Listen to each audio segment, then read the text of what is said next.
Hello there, and welcome to another one of these Lexical Lab 1 Minute English videos. If you like this video, make sure you subscribe to our YouTube channel and check out our website www.lexicallab.com to find out more about our online courses.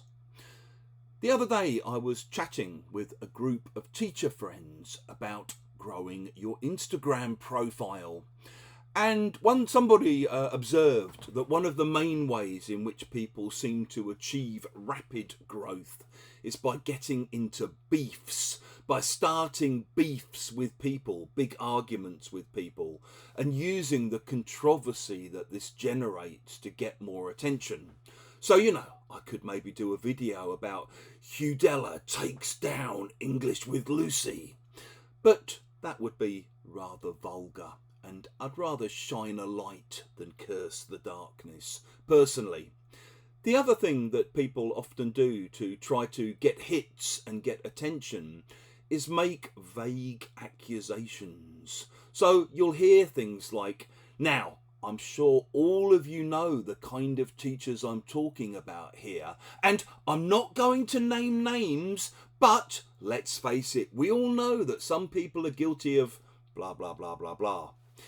If you name names, you basically mention specific names of people who have been accused of wrongdoing.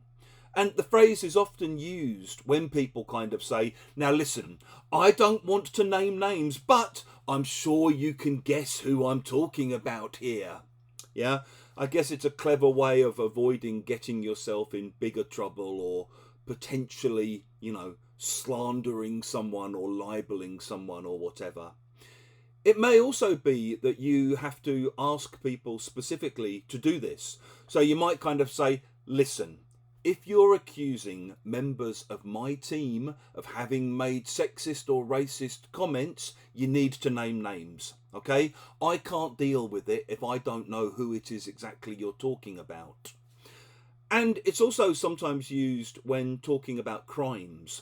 So maybe there's a kind of gangland murder in an area, and lots of people in the neighbourhood know who committed the murder, but there's a conspiracy of silence when the police come round.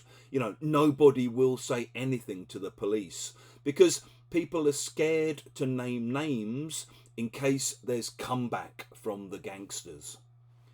If you've enjoyed this video, please do click the like button. Please share it on social media with your friends, your students, your colleagues, and in the comment section below, I'd like to see examples of how you might use name names.